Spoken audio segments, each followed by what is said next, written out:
같이 절친할 때 깊은 한숨 내쉴 때 그런 풍경 보시며 단식하는 분 있네. 그와 같이 너희를 버려두지 않으리. 내가 너희와 영원히 함께하리라. 성령이 오셨네. 성령이 오셨네. 내 주에 보내신 성령이 오셨네. 우리 인생 가운데 친히 찾아오셔서 그 나라 꿈꾸게 하시네. 억눌린 자 갇힌 자 자유함이 없는 자 피난처가 되시는 성령님 계시네. 주의 영이 계신 곳에 참 자유가 있다네. 진리의 영이신 성령이 오셨네. 성령이 오셨네. 성령이 오셨네. 내 주에 보내신 성령이 오셨네. 우리 인생 가운데 친히 찾아오셔서 그 나라 꿈꾸게 하시. 성령이 오셨네. 성령이 오셨네. 성령이 오셨네. 내 주에 보내신 성령이 오셨네. 우리 인생 가운데 친히 찾아오셔서 그 나라 꿈꾸게 하. 성령이 오셨네. 성령이 오셨네. 성령이 오셨네. 내 주에 보내신 성령이 오셨네. 우리 인생 가운데 친히 찾아오셔서 그 나라 꿈꾸게 하. 그 나라 꿈꾸게 하네. 그 나라 꿈꾸게 하. 그 나라 꿈꾸게 하네. 그 나라 꿈꾸게 하시네. 자신을 포기할 때 성령을 받습니다. 내가 가는 곳에 네가 지금은 따라올 수 없으나 후에는 따라오리라.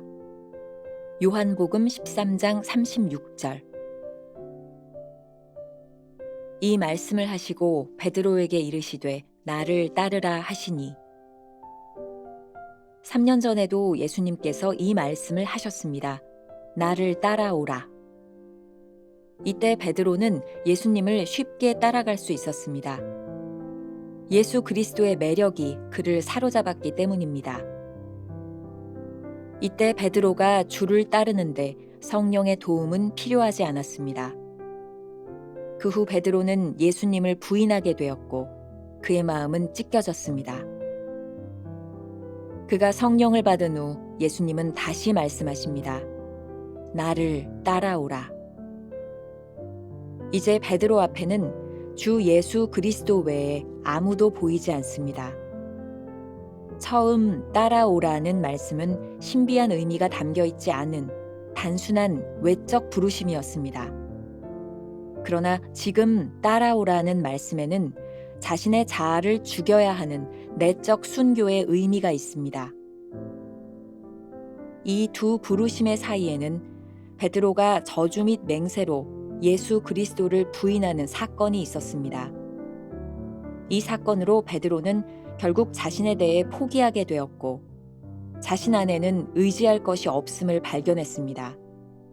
그리고 절망 가운데서 부활하신 주로부터 능력을 받기에 합당한 상태가 되었습니다. 그들을 향하사 숨을 내쉬며 이르시되 성령을 받으라. 하나님께서 당신 안에 어떤 변화를 만드시든 결코 변화 자체를 의지하지 말고 오직 한 분, 주 예수 그리스도, 그리고 그분이 보내신 성령님만 의지하십시오. 우리의 모든 맹세와 결심은 결국 실패하게 됩니다. 왜냐하면 우리에게는 그것들을 수행할 만한 능력이 없기 때문입니다.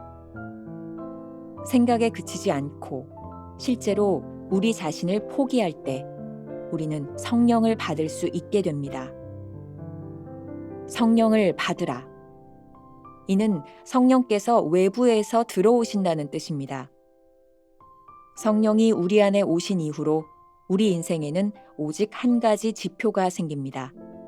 바로 주 예수 그리스도입니다.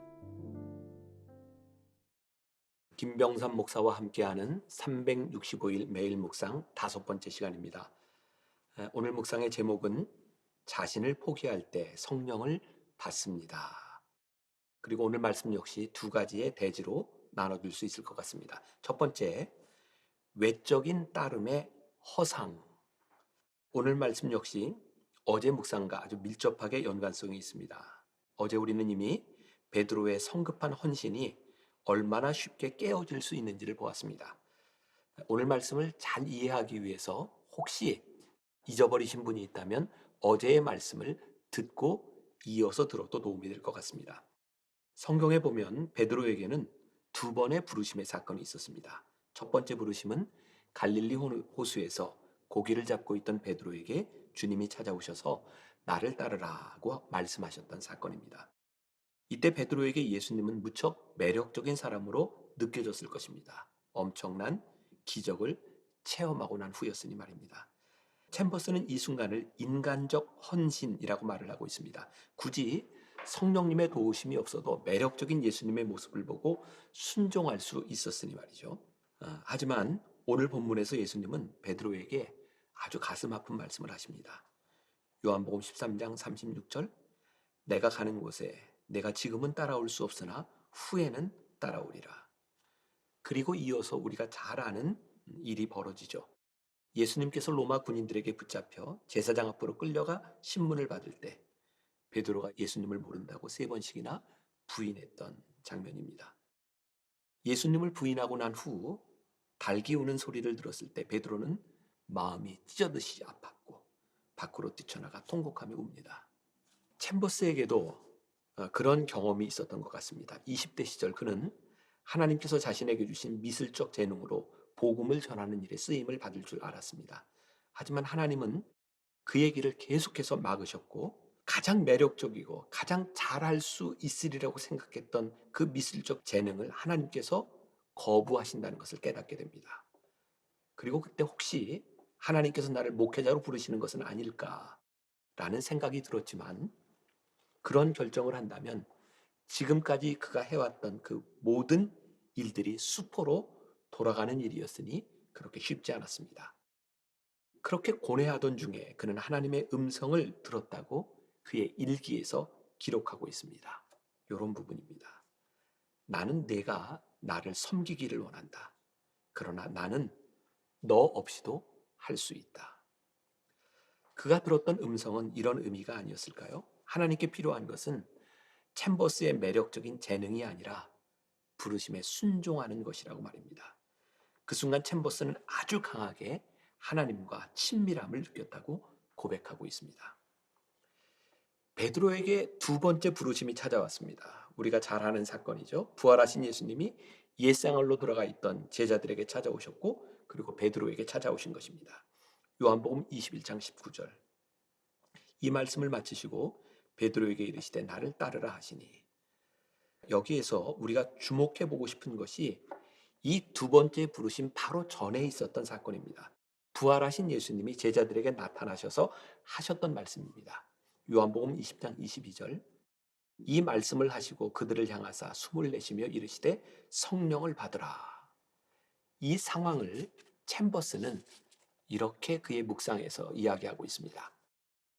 이 두 부르심의 사이에는 베드로가 저주 및 맹세로 예수 그리스도를 부인하는 사건이 있었습니다. 이 사건으로 베드로는 결국 자신에 대해 포기하게 되었고 자신 안에는 의지할 것이 없음을 발견했습니다. 그리고 절망 가운데서 부활하신 주로부터 능력을 받기에 합당한 상태가 되었습니다. 베드로가 자신 있게 주님을 따르겠다고 했던 고백과 성령을 받으라고 말씀하신 후에 일어난 부르심의 사건은 분명한 차이가 있습니다. 첫 번째 부르심에서 그렇게 자신 있게 고백했던 베드로의 자아가 깨어진 곳에서 또 한 번의 진정한 부르심이 시작된 것입니다. 우리들이 기억해야 될 우리 김병선 목사의 한 줄 노트. 깨어짐의 순간이 하나님의 인도하심을 받기에 합당한 때입니다. 두 번째 주제로 넘어가 보겠습니다. 능력은 성령에서부터 나오는 것입니다. 성령을 받고 난 후 베드로는 흔들리지 않는 확고한 지표가 생겼습니다. 오로지 예수 그리스도만을 향한 삶의 목표가 생긴 것입니다. 베드로에게 있었던 두 번의 부르심을 통해 깨닫는 것이 있습니다. 자의적 헌신은 처참하게 깨어지지만 성령의 인도하심은 우리를 끝까지 인도하신다는 것입니다. 그러므로 우리는 늘 성령의 인도하심을 받기 위해 깨어 있어야 합니다. 챔버스의 말입니다. 우리의 모든 맹세와 결심은 결국 실패하게 됩니다. 왜냐하면 우리에게는 그것들을 수행할 만한 능력이 없기 때문입니다. 생각에 그치지 않고 실제로 우리 자신을 포기할 때 우리는 성령을 받을 수 있게 됩니다. 성령을 받으라. 이는 성령께서 외부에서 들어오신다는 뜻입니다. 성령이 우리 안에 오신 이후로 우리 인생에는 오직 한 가지 지표가 생깁니다. 바로 주 예수 그리스도입니다. 어떻게 하면 외부에 계신 성령님이 우리 속에 들어오실 수 있을까요? 좋은 예화가 있어 여러분들과 함께 나누어 보려고 합니다. 낚시꾼을 가득 실은 배 한 대가 엔진 고장이 나서 바다 한가운데 멈추어 서게 되었답니다. 나르님이 어두워졌고 칠흑 같은 밤이 다가오자 배 안에 있던 사람들은 공포에 떨게 되었습니다. 두려움 가운데 있을 때 그때 누군가 비상등불을 찾아 불을 밝혔습니다. 그리고 노를 찾아냈습니다. 사람들의 얼굴이 금세 밝아졌고 희망이 생겼습니다. 문제는 방향을 알 수 없는 것이었습니다. 망망한 바다 가운데서 어느 쪽으로 가야 할지, 육지가 어디인지 알 수가 없었던 것이죠. 다시 사람들은 절망에 빠지기 시작합니다. 그때 한 사람이 나서서 등불을 끄자고 했습니다. 사람들은 말도 안 된다고 반대했습니다. 그렇지 않아도 두려운데 불이 꺼지면 어떡하냐고 말이죠. 등불을 끄자고 주장했던 그 사람이 나서서 불을 꺼버렸습니다. 배 안에는 순간 정적이 흘렀습니다. 그런데 얼마쯤 지나 한 사람이 갑자기 소리를 질렀습니다. 불빛이 보인다. 육지의 불빛이 보인다. 반딧불같이 작고 희미했지만 분명히 육지에서 비치는 불빛이었습니다. 바로 앞에 있었던 비상등불 때문에 가려져 있던 육지의 불빛이 주위가 어두워지자 보이기 시작한 것입니다. 우리의 능력, 맹세, 결심, 우리의 불빛은 결국 실패할 수밖에 없습니다. 그러나 나의 불빛을 껐을 때 외부에서 성령의 불빛을 발견할 수 있습니다. 오늘 말씀과 연결해 보면 내 속에 있는 불을 끄고 나의 열심을 내려놓아야 성령님이 일하실 수 있다는 것을 비유적으로 잘 설명해 주고 있습니다. 김병선 목사의 한 줄 노트. 성령께서 우리 속에 들어오시면 비로소 오직 한 분 예수 그리스도가 보입니다. 오늘 하루 이런 질문으로 지나보면 어떨까요? 묵상 질문입니다. 지금 우리의 부르심은 어디에서 온 것일까요? 깊이 생각해 보면 좋겠습니다. 짧은 기도로 묵상을 마감합니다. 하늘의 하나님, 제 자신이 아무것도 아님을 깨닫게 하소서. 그로 인해 절망하기 위함이 아니라 하나님의 위대함을 더 알기 위함입니다. 아멘.